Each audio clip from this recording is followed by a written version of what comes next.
हाँ, तो क्लास सबसे बड़ा मुद्दा है कि मैट्रिक्स का मतलब क्या होता है। सबसे जो मेन जो पॉइंट है कि जो टॉपिक पढ़ रहे हो कि मैट्रिक्स इसका मतलब क्या होता है। तो बच्चों कुछ जो अगर मान के चलो आपके पास कोई भी रॉ फैक्ट और फिगर कोई डेटा होता है, अगर डेटा को अगर आप अगर रो और कॉलम रोज एंड कॉलम के फॉर्म में अगर आप उसको अरेंज कर देते हो दैट विल बी मैट्रिक्स।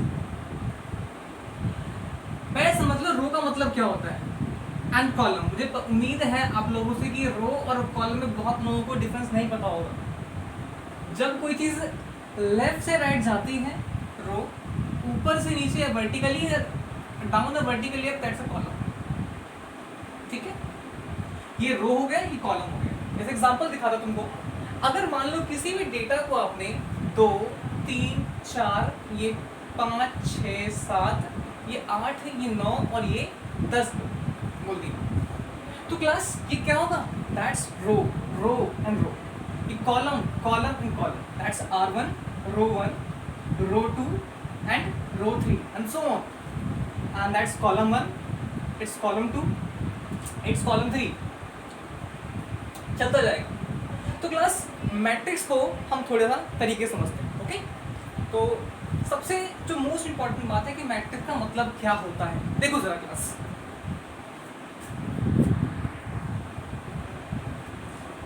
हाँ तो क्लास सबसे जो मोस्ट इंपॉर्टेंट बात है कि अब मैट्रिक्स का मतलब क्या होता है। तो आप बस नोट कर सकते हो इसको कि set of mn real number arrange in the form of rectangular array of m rows and n column. मतलब आपके पास कोई भी डेटा, कोई रॉ फैक्ट और फिगर कुछ भी होता है, अगर आप उसको रोज और कॉलम के फॉर्म में अगर आप उसको अरेंज कर देते हो तो क्या बन जाएगा, मैट्रिक्स बन जाएगा। मैं आपको एग्जांपल दिखाता हूँ।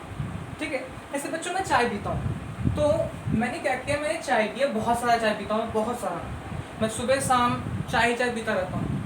तो मेरा मेन मुद्दा है कि चाय पीने से, ठीक है, दिक्कत तो कुछ होनी नहीं है, लेकिन अगर मुझे उसको मैट्रिक्स के फॉर्म में अगर लिखता हूँ तो कैसे लिखूंगा। तो जैसे देख लो 2 3 4 6 9 10 2 1 2। मैंने मान लो मैंने अपने 9 दिन का मैंने रिकॉर्ड बनाया कि मैं पर डे मैं चाय पी रहा हूँ। First day 2 cup, second day 3 cup, third day 4 cup, fifth day 6 cup. ठीक है, इस तरह से मैंने 9 दिन का मैंने अपना रिकॉर्ड बना दिया। क्लास क्या बन गया कि मैट्रिक्स बन गया। ठीक है, तो मैट्रिक्स सही होता है कि जिसमें क्या किया मैंने पूरे के पूरे डेटा को रो और कॉलम में क्या करें, अरेंज कर दिया। That's row 1, that's row 2, that's row 3, that's column 1, that's column 2, that's column 3। तो क्या पूरे के पूरे डेटा को मैंने रो और कॉलम में अरेंज कर दिया, ये क्या बन गया, it's matrix. Okay,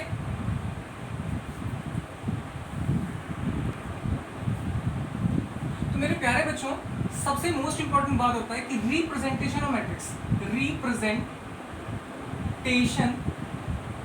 of matrix.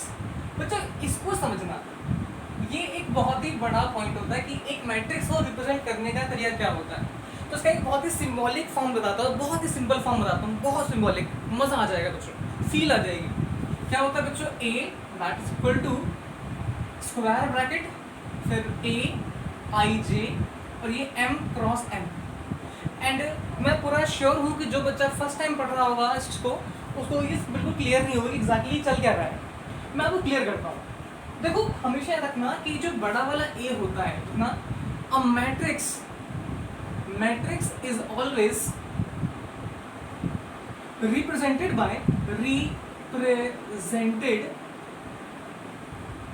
Bye block letters. किसी ही मैट्रिक्स को रिप्रेजेंट करने का तरीका होता है कि उसको ब्लॉक लेटर में लिखा जाता है। सेकंड चीज ये, इसको बोलते हैं ब्रेसेस बोलते हैं, इसको बोलते हैं सिंबल ऑफ मैट्रिक्स। ये मैट्रिक्स का बच्चों सिंबल होता है। ये क्या होता है बच्चों, ए, ये क्या होता है, ये हमेशा जो ब्रैकेट के अंदर होगा। ठीक है, तो इसे क्या बोलते हैं, दैट्स एलिमेंट बोल दो, एलिमेंट ऑफ मैट्रिक्स बोल दो, मैट्रिक्स बोल दो। ये एक आई आएगा और ये जे आएगा, इसका मतलब क्या है, इट्स ith रो, यानी कि पहला वाला रो होता है। जे का मतलब क्या, इट्स जेथ कॉलम। मैं आपको सिखा दूंगा थोड़ी देर। फिर उसके बाद बच्चों आता है ये एम। एम का मतलब क्या होता है, ये m मतलब होता है कि पूरे के पूरे मैट्रिक्स में कितने, इट्स नंबर ऑफ रोज होता है बच्चों, पूरे के पूरे मैट्रिक्स में कितने रोज है। और n क्या होता है बच्चों, इट्स नंबर ऑफ कॉलम। हमेशा याद रखो पहले रो आएगा बाद में कॉलम आता है। कोई दिक्कत? तो क्लास छाप लो इसको फटाफट वीडियो को पॉज करके।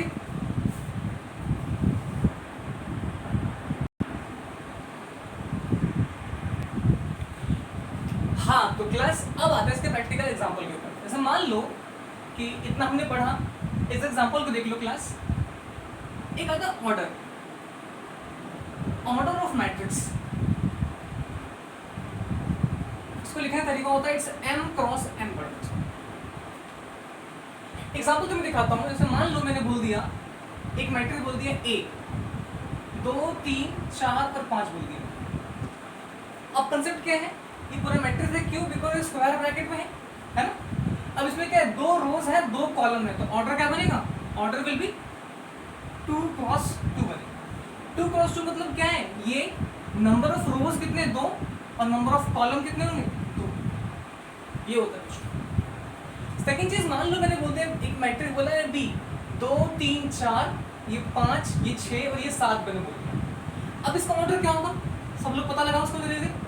इसका ऑर्डर होगा m क्रॉस n। तो अगर आपको नहीं समझ में आ रहा तो कोई बात नहीं, आप ऐसे करो, इट्स रो 1 ये रो 2, यानी कि 2 रोज हैं तो 2 कॉलम कितना है, it's c1 it's c2 and it's c3। Normal सी बात है। तो क्या है 3 2 cross 3, number of rows and number of column. Clear बात? सिमिलरली अगर मान लो मैंने बोल दिया कि अगर मैंने मैट्रिक्स है, मैंने बोल दिया 2 3 4 ये 5 6 7 ये 8 ये 9 ये 10 और इसको थोड़ा तो और बढ़ा देते हैं, ये 11 12 और 13 बोल दिया मैंने। तो क्लास तरीके से देखो जरा इसके अंदर, इसमें कॉलम कितने हैं, 1 2 3 कॉलम, लेकिन रोज कितने 1 2 3 और 4 रोज हैं, यानी कि कितने R1 है, ये R2 है बच्चों, ये R3 है, ये R4 है। लेकिन कॉलम क्या है, it's C1 it's C2 and it's C3। तो अगर ऑर्डर की बात करोगे तो ऑर्डर क्या बनेगा इसका, ऑर्डर इज कितने रोज हैं 4, कॉलम कितने हैं 3, तो 4 रोज। ठीक है, तो कंफ्यूज नहीं होना।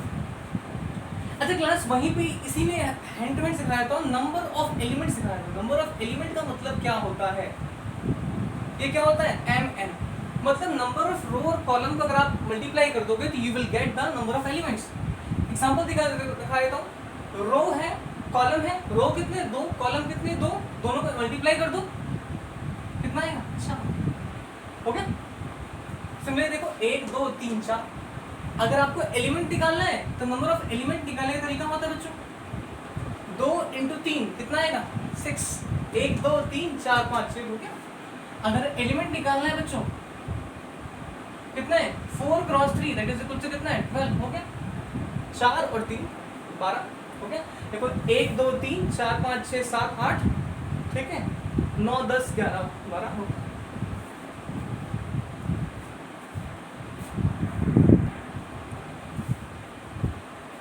हाँ, तो क्लास अब कुछ क्वेश्चन और सॉल्व करते हैं क्लास। जैसे मान लो मैट्रिक्स ए आ गया, मैंने एक मैट्रिक्स बोल दिया ए, मैंने बोला इट्स 4 इट्स 5 इट्स 6 ये 7 ये 8 और ये 9 और ये 10 ये 11 और ये 12 बोल दिया मैंने। मैं बोलूँ फाइंड करो, फाइंड फर्स्ट मैंने बोल दिया ऑर्डर ऑफ मैट्रिक्स, नोट करते रहो साथ में क्लास, ऑर्डर ऑफ मैट्रिक्स बोल दिया मैंने। सेकंड फाइंड करो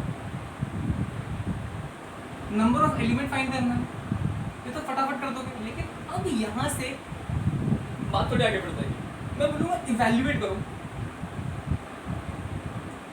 इवैल्यूएट करना है बच्चों।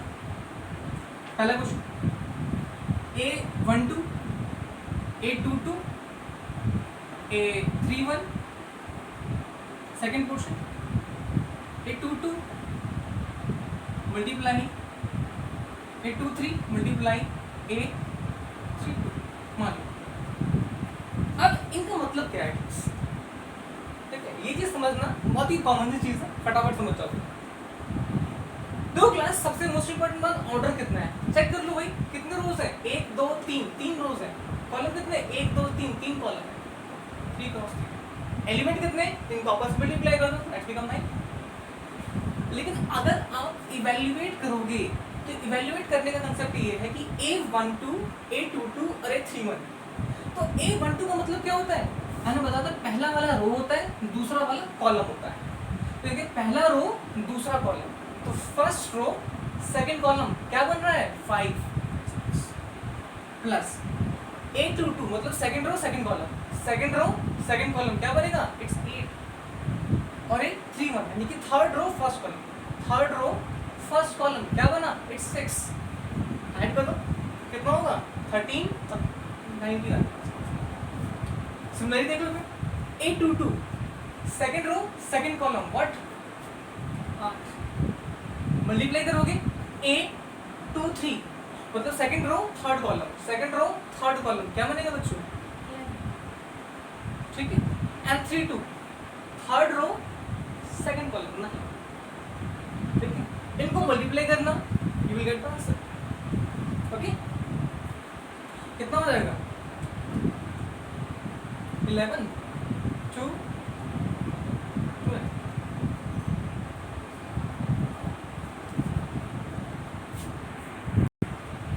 नाउ प्यारे विद्यार्थियों एक कॉन्सेप्ट है that is construction of matrix. Construction of matrix, construction of matrix. एक मैट्रिक्स की कंस्ट्रक्शन की बात करते हो तो उसके ऊपर क्वेश्चन बनता है construct a matrix, construct a matrix of order, छोटा सा क्वेश्चन देते हैं order 2 cross 2 of order 2 cross 2 was Aij is given by Aij I plus में j I plus j upon क्या लेंगे अपॉन 2। बहुत ही सिंपल सा क्वेश्चन है। जब भी कभी मैट्रिक्स को कंस्ट्रक्ट करने की बात आए तो सबसे पहला काम करोगे क्या पता है? सबसे पहला काम करोगे आप लोग कि पहले चेक करो कि ऑर्डर क्या है आपका। तो ऐसे लिखना, इसका आंसर बहुत ही सिंपल है। We have to construct a matrix of order 2 cross 2 मिलेगा। तो उस कंडीशन में क्या घटना घटेगी A11 A12 A21 और A2, ठीक है। 2 क्रॉस 2 का मतलब होता है इसमें 2 रो होंगे और 2 कॉलम होंगे, है ना। तो मैंने क्या बनाया एक मैट्रिक्स बनाया, हमको नहीं पता एग्जैक्टली क्या बनेगा, हमने बनाया क्या कि दो एक मैट्रिक्स बनाया इसमें 2 रो और 2 कॉलम, ठीक है। अब इसमें क्या है यहाँ पर बोला कि Aij that is equal to what I plus में j अपॉन में 2 आ गया। बस कुछ नहीं वैल्यू पुट कर दिया मैंने A11 इसका मतलब क्या होता है फर्स्ट रो से आपकी कॉलम भी I भी 1 है j ही 1 है, तो 1 plus 1 upon 2 that is equal to 2 upon 2 that is equal to 1, ठीक है। मैंने बोला A12 यहाँ पे I की वैल्यू क्या होगी 1, j की वैल्यू क्या होगी 2, तो 1 प्लस में 2 upon 2 that is equal to क्या होगा इट बिकम 3/2। A21 यहाँ पे I की वैल्यू क्या बनेगी बच्चों, यहाँ पे I की वैल्यू बनेगी 2 और यहाँ पर 1, तो 2 plus 1/2 that is equal to क्या है 3/2 और यहाँ पर 2 दैट्स इक्वल टू 2 प्लस में 2/2। यानी कि आपको सारा का सारा खेल क्या करना है कि सारी की सारी वैल्यू आपको इस पर डालनी है, जो I और j की वैल्यू होगी वो आपको यहाँ पुट कर देंगे और कुछ नहीं। तो यहाँ पे कितना बनेगा it's 4/2 that is equal to 2। तो क्या बोलोगे दैट्स रिक्वायर्ड मैट्रिक्स क्या होगा बच्चों इसका, तो रिक्वायर्ड अगर मैट्रिक्स की बात करोगे that is equal to A, अब क्या है इट्स 1 1 इसकी वैल्यू क्या बनेगी 1, A12 दैट्स इक्वल टू क्या 3/2, A21 दैट्स इक्वल टू 3/2 और A22 दैट्स इक्वल टू ये बनेगा। बस लास्ट में वैल्यू निकाल दो, यही है बच्चों, कुछ नहीं था इसके अंदर। हाँ तो प्यारे बच्चों एक काम करते हैं, एक क्वेश्चन और देता हूँ तुमको, 2 क्वेश्चन देता हूँ करने के लिए और मैं अभी थोड़ी देर में आता हूँ। 2 क्वेश्चन देता हूँ। पहला क्वेश्चन नंबर 1 है कंस्ट्रक्ट ए मैट्रिक्स। आगे मत पढ़ना बच्चों वीडियो से, नॉर्मल सी बात है, पहले ही क्वेश्चन को सॉल्व करना कि देख लेना कि आपको कितना समझ में आया। Construct a matrix of order 3x2 whose Aij is given by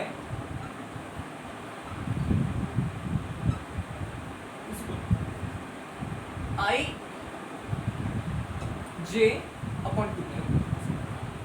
ठीक है, सबसे जो मोस्ट इंपॉर्टेंट बात है कि ये है ना, इसका आंसर कैसे निकालोगे? पहला क्वेश्चन ये रहा, क्वेश्चन नंबर सेकंड है। इनमें से एक क्वेश्चन मैं करके दिखा दूंगा, उसके बाद हम आगे बढ़ेंगे। एक कंस्ट्रक्ट करना है, construct a matrix of order, क्या होगा, 3x3 whose Aij is given by, ये थोड़ा हार्ड देना बच्चों, given by Aij, कैलकुलेशन थोड़ी ज्यादा होगी इसमें, I प्लस में j का होल स्क्वायर अपॉन, ये कैलकुलेशन थोड़ी ज्यादा है, कर लेना। देखो मैं इनमें से कोई एक करके दिखा दूंगा। तो क्लास फटाफट इसको नोट कर, क्वेश्चन को नोट कर लो और बिना इस क्वेश्चन को सॉल्व किए आगे नहीं बढ़ना, पहले बता रहा हूँ, क्योंकि देखो जब तक आपको कॉन्सेप्ट क्लियर नहीं होगा आप आगे बढ़ के फायदा कुछ है नहीं। तो ये दो क्वेश्चन आप लोग कर लेना, इनमें से एक क्वेश्चन जो है मैं करके दिखा देता हूँ। दोनों क्वेश्चन आपको इसमें से आई थिंक ये क्वेश्चन आपको आईडी मिल जाएगा, ये क्वेश्चन आपको आईडी मिल जाएगा, करके देख लेना।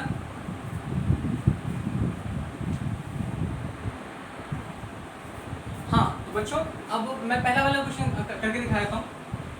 हर मैट्रिक्स का ऑर्डर क्या गिवन है, ठीक है, we have to construct a matrix, we have to construct a matrix of order, क्या होगा, 3x2। तो a की वैल्यू क्या बनेगी बच्चों, A11।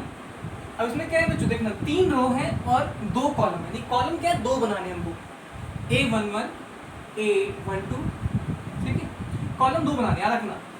कॉलम यानी कि एक फर्स्ट कॉलम सेकंड कॉलम, और ऑर्डर 3 यानी कि 1 2 और 3। तो क्या बनेगा, x21 x22 A31 and x32, ये बनेगा और कुछ नहीं।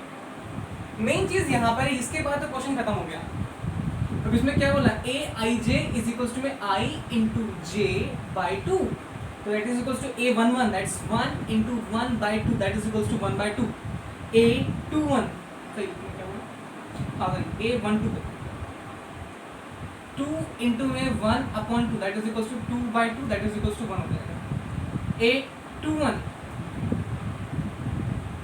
थोड़ा सा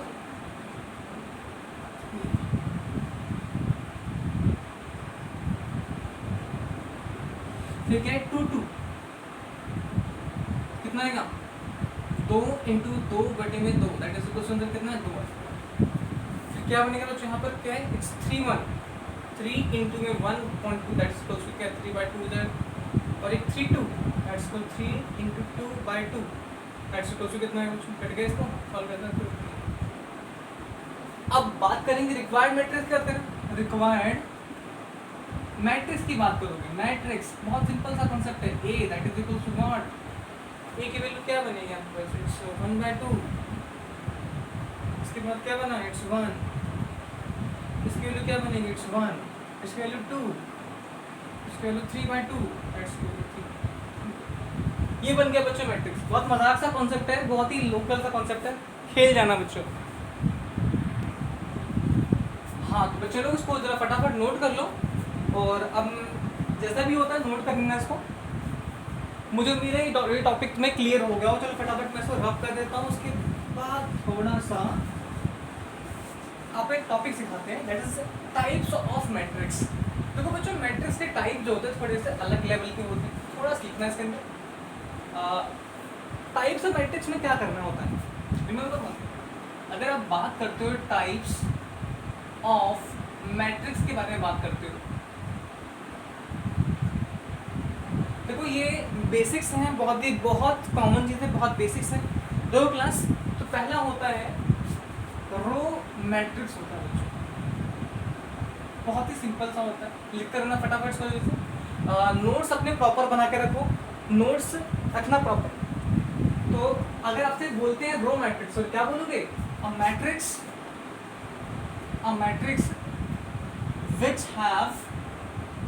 which have only one, क्या होगा? which have only one रो, इसके अंदर केवल एक ही रो होता है, उसे क्या बोलते हैं? रो मैट्रिक्स कहते हैं। एग्जांपल देख लो बच्चों, मैंने बोला इसका रो एक ही होगा, इट्स 1 2 3। अब ये क्या था, इसमें कॉलम तो 3 है, 1 2 3 कॉलम्स है, मतलब नहीं कॉलम कितना भी हो, वी डोंट केयर। हमें हमारा सीन क्या है, यहाँ पर बस ओनली एक रो होना चाहिए बस। ये क्या बन गया? It's a row matrix. बहुत सिंपल है।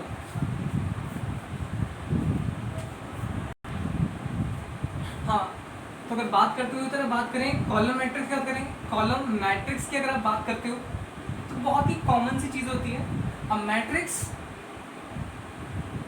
which have only one column। एक मैट्रिक्स हो जिसका ओनली क्या होता है? एक कॉलम होता है। एग्जांपल क्या होगा बच्चों? मैंने बोला ए, रो कितने भी फर्क नहीं पड़ता, मैंने बोला 1 2 3 4 बोल दिया। अब कंसेप्ट क्या है? 1 2 3 4, इसमें 4 रो है, that's row 1 row 2 row 3 row 4, column ठीक है, ये क्या बन गया? That's column matrix. बट यहीं से कंसेप्ट निकल के आता है, यहीं से कॉन्सेप्ट एक निकल के आएगा, स्क्वायर मैट्रिक्स होता है दोस्तों, स्क्वायर मैट्रिक्स होगा। इसका मतलब क्या होता है? बोलना कि मैट्रिक्स which have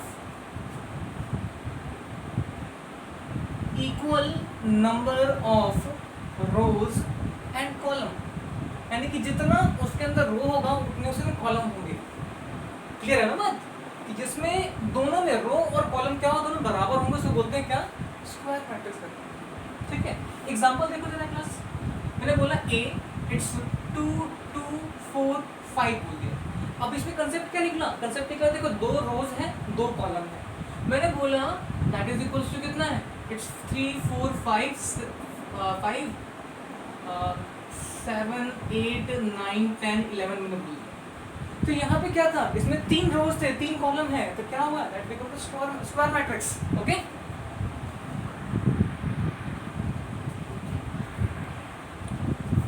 प्लस सबसे जो बड़ा पॉइंट है वो ये है कि अभी टॉपिक आ रहा है डायगोनल मैट्रिक्स। अब कंसेप्ट ये डायगोनल मैट्रिक्स का मतलब क्या होता है? What is the exact meaning of diagonal matrix? क्या होता है ये टॉपिक है? Its diagonal matrix. इसका मतलब क्या होता है? रूल याद रख लो, डायगोनल मैट्रिक्स का मतलब बहुत ही सिंपल सा होता है, ए ठीक ना, a matrix was non-diagonal element is 0। बस याद रखो इतना, ये उल्टी उल्टी बात मत सोचना, बस में याद रखो जो एक ऐसा मैट्रिक्स का नॉन डायगोनल एलिमेंट जो 0 होता है। एग्जांपल भी दिखाता हूँ, जैसे मान लो मैंने बोल दिया है एक मैट्रिक्स आ गया, बस मैंने बोला डायगोनल एलिमेंट क्या होगा? ये वाला पोर्शन होता है, उसको बोलते हैं डायगोनल एलिमेंट कहते हैं। मैंने 2 और ये 2 बोल दिया, ये 0 और ये 0। It could be anything, it could be A, it could be B. ठीक है, मुझे इस बात से फर्क नहीं पड़ता, डायगोनल एलिमेंट कुछ भी हो कोई बात नहीं, बस का नॉन डायगोनल एलिमेंट क्या होगा? 0 होना चाहिए। फॉर एग्जांपल एक और देख लो, मैंने बोला it's A, it's B and it's C, मैंने बोल दिया, कुछ भी देख लो, कुछ इट कुड बी इट्स 2, ये 3, ये 4, 0 0 0 0 0 0। अब कंसेप्ट क्या था? जितने भी हमारे नॉन डायगोनल एलिमेंट थे वो क्या थे? वो 0 हो गए। केस खत्म। ठीक है, तो ये होता है इट्स अ डायगोनल एलिमेंट कहते हैं, सॉरी डायगोनल मैट्रिक्स कहते हैं, सॉरी। हाँ, तो प्यारे बच्चों भी क्वेश्चन एक कंसेप्ट और है, इसको बोलते हैं स्केलर मैट्रिक्स कहते हैं, स्केलर मैट्रिक्स बोलते हैं। तो अगर आपसे कोई बोलता है कि स्केलर मैट्रिक्स का मतलब क्या होता है, तब बताओगे, क्या बोलोगे? It's a diagonal, it is a diagonal matrix it is a diagonal matrix whose क्या होगा whose it is a diagonal matrix whose diagonal element is same, whose diagonal element is same but non diagonal element is zero.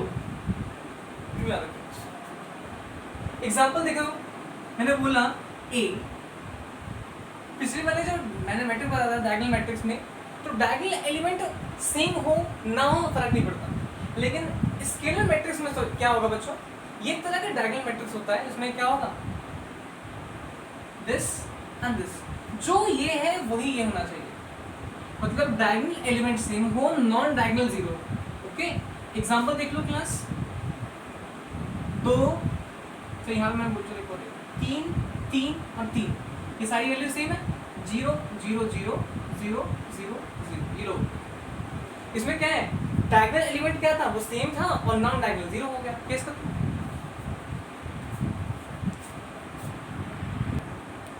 अब यहीं से case start करते हैं बच्चों कि एक होता आइडेंटिटी मैट्रिक्स, आइडेंटिटी मैट्रिक्स कहते हैं बच्चों। तो अगर आपसे कोई पूछता है कि आइडेंटिटी मैट्रिक्स क्या होता है, तो बोलना ये क्या होता है, it is a diagonal matrix whose diagonal element is 1 and non diagonal element is 0। Example देखो क्लास, मैंने बोला दिस 1 1 1 0 0। केस करो, इसमें क्या था, जो डायगोनल एलिमेंट था वो क्या बनता 1 था और जो नॉन डायगोनल 0 होंगे। इसको कैसे दिखाते हैं हम लोग, उसको दिखाते हैं I2, इसका मतलब आइडेंटिटी मैट्रिक्स ऑफ ऑर्डर 2। मान लो मैंने बोल दिया ये दैट्स B, मैंने क्या बोला, इट्स 1 0 0 0 1 0 0 0 1। तो यहाँ पर केस क्या है, दैट्स इट्स I3, इसमें डायगोनल एलिमेंट क्या है, diagonal element becomes what 1 and 0।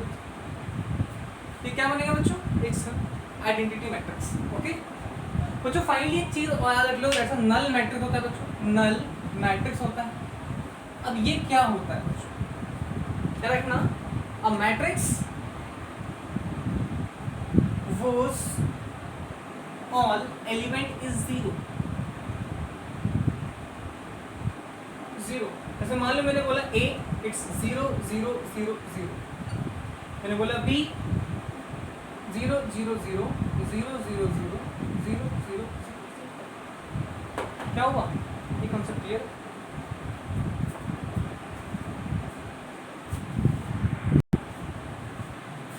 हाँ तो बच्चों, मुझे अभी तक उम्मीद है कि अगर अभी तक आपने आधे घंटे का लेक्चर हो चुका है और अभी तक अगर आपने प्रॉपर देखा होगा, तो मुझे पूरी उम्मीद है कि आपको ये चीज़ समझ में आ गई होगी। लेकिन यहाँ से थोड़ा सा मैं आपको लेवल को ऊपर लेके चलूँगा, थोड़ा सा लेवल ऊपर लेके चलते हैं, थोड़ा काम करते हैं इसके ऊपर। एक टॉपिक है that's the equality of matrix, that's the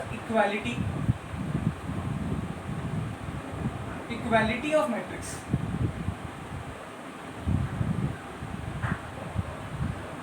ठीक है, अब एक मैट्रिक्स की इक्वालिटी की बात करते हैं, तो याद रखना कि एक मैट्रिक्स इक्वल कब होता है, याद रखना, ऑलवेज याद रखें कि एक मैट्रिक्स जो होता है बच्चों वो इक्वल कब होता है। तो उसका एक रूल याद रख लो, टू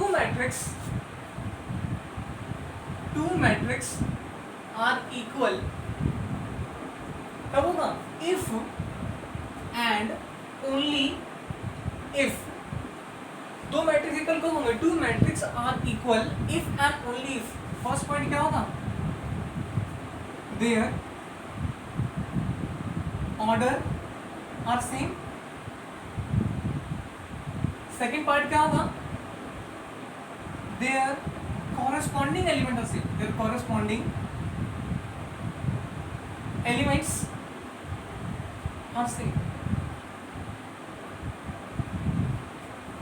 ठीक है, एक मिनट एक काम काम करो, आप लोग उसको नोट करो, मैं जरा मार्कर में इंक डाल लेता हूँ, जरा फटाफट नोट करें सब लोग उसको जल्दी से, मैं मार्कर में इंक डालता हूँ। लोग क्लास सबसे जो बड़ा पॉइंट है ना, देखो ये जो सीबीएसई जो होता है, सीबीएसई में ये ऐसे क्वेश्चन एक नंबर में खूब आते रहते हैं। इवन जब मैं 12th क्लास में पढ़ता था तो मेरे टाइम में खूब क्वेश्चन आते थे, प्री बोर्ड हो, फर्स्ट टर्म हो, सेकंड टर्म हो। लेकिन अब क्या धीरे धीरे इसकी वैल्यूज है ना, इस टॉपिक की वैल्यूज गिर गई, बट कोई बात नहीं, पढ़ लो, काम तो आना ही है ना। बट ये जैसा भी है कुछ मुश्किल नहीं है, सब कुछ बहुत ही नॉर्मल है। फटाफट रुक जाओ, मैं जरा इसको इंक डाल लेता हूँ, उसका अभी स्टार्ट करते हैं जरा क्लास, क्यों? ठीक है, तो मेरे प्यारे विद्यार्थियों, मैंने आपको रूल तो समझा दिया कि एग्जैक्टली, लेकिन इसका मतलब क्या होता है? ये देखो क्लास, कोई भी मैट्रिक्स जो होता है वो इक्वल कब होगा, हमेशा याद रखो, दो मैट्रिक्स इक्वल उसी कंडीशन में होगा जब क्या होगा, उनके ऑर्डर सेम होंगे और उनके कॉरेस्पॉन्डिंग एलिमेंट सेम होंगे। जैसे देखो जरा क्लास, मैंने बोला कि एक मैट्रिक्स है ए, मैंने बोला इट्स 2 2 3 4 बोल दिया। एक मैट्रिक्स बोला बी, मैंने बोला 2 2 3 3, मैंने बोला क्या ये मैट्रिक्स इक्वल है? चेक कर सकते हैं भाई। सबसे पहला काम क्या करना है, ऑर्डर को सेम करना है। हाँ भाई, सेम ऑर्डर है, 1 2 3 4 एलिमेंट सेम है, 1 2 3 4 एलिमेंट है, दो ऑर्डर है और 2 क्रॉस 2 है, ये भी 2 क्रॉस 2, यानी कि पहला रूल तो हमारा क्लियर है। लेकिन चेक करो क्या कॉरेस्पॉन्डिंग एलिमेंट सेम है, चेक करो भाई, ये दो तो ये दो बिल्कुल सही, ये दो बिल्कुल सही, ये 4 बिल्कुल सही, लेकिन ये 3 और ये 2 नहीं, सारे के सारे कॉरेस्पॉन्डिंग एलिमेंट इक्वल नहीं है। तो क्लास क्या होता है, ये क्या होगा, ये इक्वल नहीं होगा, A not equal to B। लेकिन वहीं पे अगर बात करें, मैं बोलता हूँ A इज इक्वल टू, मैंने बोला 2 3 4 5 6 7 बोल दिया, और मैंने वहाँ बोला क्या, इट्स 2 3 4 इट्स 5 6 और 7 बोल दिया मैंने। अब यहाँ चेक करो, इसका ऑर्डर कितना होगा, 2, कॉलम कितना होगा 3, इसका ऑर्डर कितना, 2, कॉलम कितना होगा 3, ऑर्डर तो सेम भाई, रो कॉलम क्या बोल गया, ऑर्डर 2 क्रॉस 3, इसका ऑर्डर 2 क्रॉस 3 मीन्स हमारा क्या है, ये तो क्लियर है। लेकिन मेन चीज है कॉरेस्पॉन्डिंग एलिमेंट सेम है, चेक करो, ये 2 ये 2 ये 3 ये 3 ये 4 ये 4 ये 5 ये 5 ये 6 ये 6 ये 7, केस खत्म। मीन्स क्या है, order same, corresponding element same, बस बात खत्म। ए जो है इक्वल किसके होगा, बी के। क्लियर है बात, खत्म करो, नोट करो, जल्दी करो।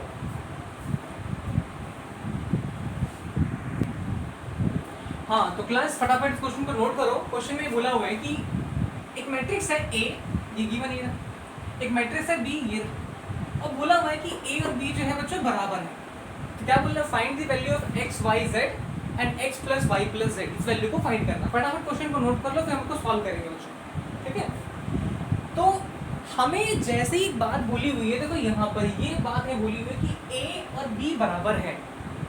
अब याद रखना, मैंने कुछ देर पहले बताया था कि कोई मैट्रिक्स जो होता है वो इक्वल कब होता है, जब उसके ऑर्डर सेम होते हैं। चेक करो क्या ऑर्डर सेम है, बिल्कुल सेम है, 3 रो 3 कॉलम, 3 रो 3 कॉलम। गारंटी बात है कि ए और ए बी बराबर है, पहले ऑलरेडी बोला हुआ है। अब मैट्रिक्स का ऑर्डर मतलब मैट्रिक्स बराबर है, तो गारंटेड बात है कॉरेस्पॉन्डिंग एलिमेंट क्या होगा, इक्वल होगा। तो लिखेंगे इसमें ए लिख दो ऐसे, इट्स 3 2 1, इट्स एक्स, ये वाई, और ये 5, ये 1, ये -1 और ये 4 हो गया। और ये b जो है बच्चों दैट इज इक्वल टू क्या होता है, 3 2 1 -1 0 5, और ये -1 और ये 7। मैं क्या बोलूँगा, मैं बोलूँगा कि two matrix are equal, two matrices are equal if and only if their corresponding order and elements are equal।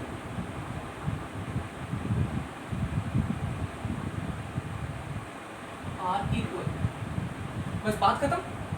ये x हो गया, ये क्या होगा बच्चों, इट्स x इक्वल टू कितना -1, y इक्वल टू कितना होगा बच्चों, दैट इज इक्वल टू 0, और z इक्वल टू कितना होगा, ये z ये रहा और ये 4 हो गया 4। तो पहला कहाँ से निकल गया हमारे पास। सेकंड क्या बोला उन्होंने, बोला x प्लस वाई प्लस में z, x कितना है -1 प्लस 0 और प्लस 4, इसकी वैल्यू कितनी आएगी 3 आएगी। इसकी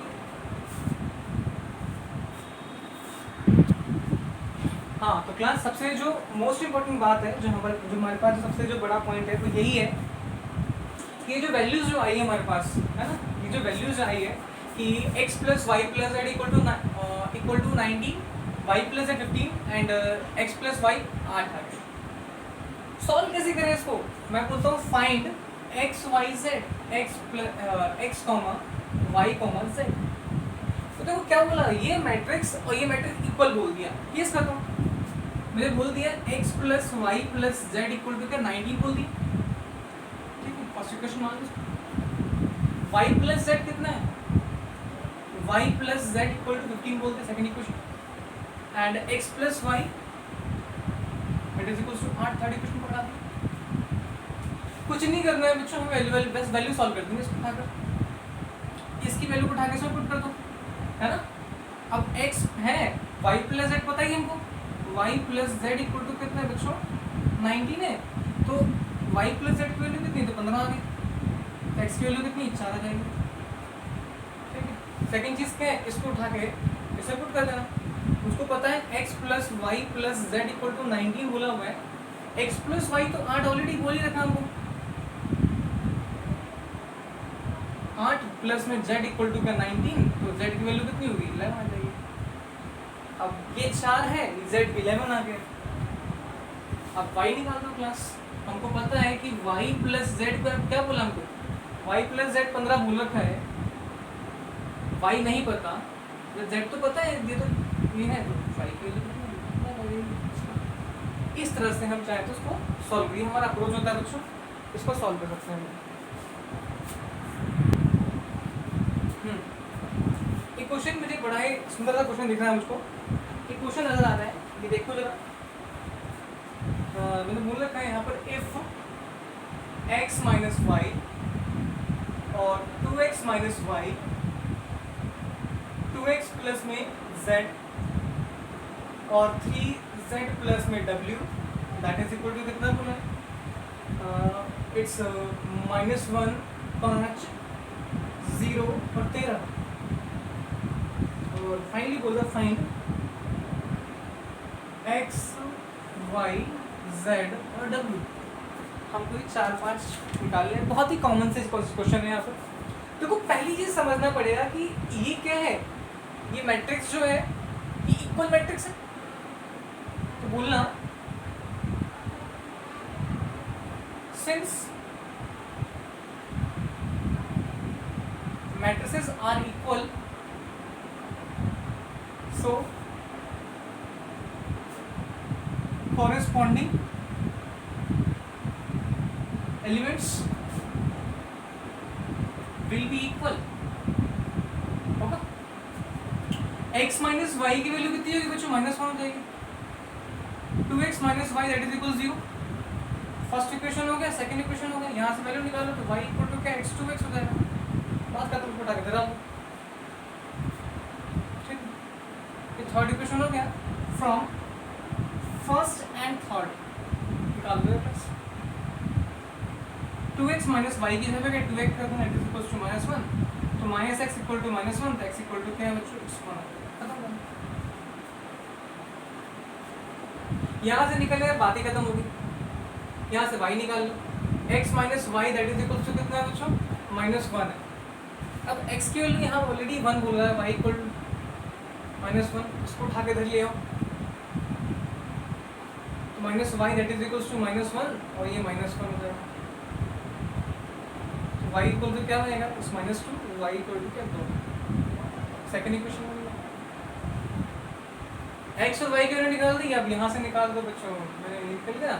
अब 2x प्लस में z इज इक्वल टू कितना बोला, 5 बोल दिया, this portion that is equal to this portion, तो क्या बना 2, x की वैल्यू कितनी बनी, दैट इज 1 और प्लस z इक्वल टू 5 हो गया, तो 2 प्लस में z इक्वल टू 5, तो z की वैल्यू कितनी 5 माइनस में 2, तो z इक्वल टू कितना z इक्वल टू 3। फाइनली यहाँ देखो जरा class 3z plus w that is equal to कितना है 13 आ गया। 3z की वैल्यू क्या 3 आ गई प्लस w हो गया इक्वल टू 13, 3 के 9 13, w की वैल्यू कितनी 4 है, बस निकालना है। कंसेप्ट क्या निकला x1 y2 z3 और w4। तो ये केस बहुत ही सिंपल सा है बच्चों।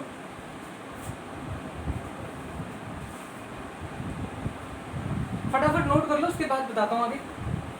अभी के लिए मैं इतना करा रहा हूँ, अगले वाले पार्ट में बच्चों आपको मैं सिखाऊंगा how to add two matrix, how to subtract and multiply. ठीक है, ये ज़्यादा बड़े टॉपिक नहीं डालूंगा, 40 मिनट्स के क्लासेस डालता रहूँगा, जिससे कि आपको ज़्यादा दिक्कत ना हो, मुझे भी ज़्यादा दिक्कत ना हो। क्योंकि अभी मुझे जेई मेंस के लिए बनाना है और लेक्चर बनाना है। जेई मेंस वाला लिंक भी आपको डाल दूंगा, कोई दिक्कत वाली बात नहीं है। और जेई मेंस के बाद फिर अभी एनडीए के लिए बनाना है, सीडीएस के लिए बनाना है। बच्चों अभी बिजी काफ़ी ज़्यादा है, कहने को लॉकडाउन है, लेकिन यार हालात बहुत बुरे हैं मेरे भी। इतना ज़्यादा प्रेशर आ रखा है बच्चों का कि मतलब क्या बताऊँ। बट फिर भी ये था कि तुम लोगों ने मुझे बोला हुआ था कि काफ़ी टाइम से पेरेंट्स से कॉल आ रहे हैं, भैया स्टार्ट करो सर, स्टार्ट कर दो। तो कोई दिक्कत नहीं, मैं स्टार्ट कर रहा हूँ, बट थोड़ा सा लेके चलना। अच्छा, और अभी मैं आप लोगों को एक नोट्स पकड़ा दूंगा। नोट्स क्या मतलब, एक तरह का बस असाइनमेंट होगा। पहले इसको देख लेना, इसको देखने के बाद आपको उसी के रिगार्डिंग आपको मैं कुछ क्वेश्चंस दूंगा करने के लिए, हम क्वेश्चन को सॉल्व करना। क्वेश्चन को सॉल्व करने के बाद अगर आप इसको देखने के बाद अगर क्वेश्चन सॉल्व कर पाए, इसका मतलब आप सही जा रहे हो बच्चों। ओके, ठीक है।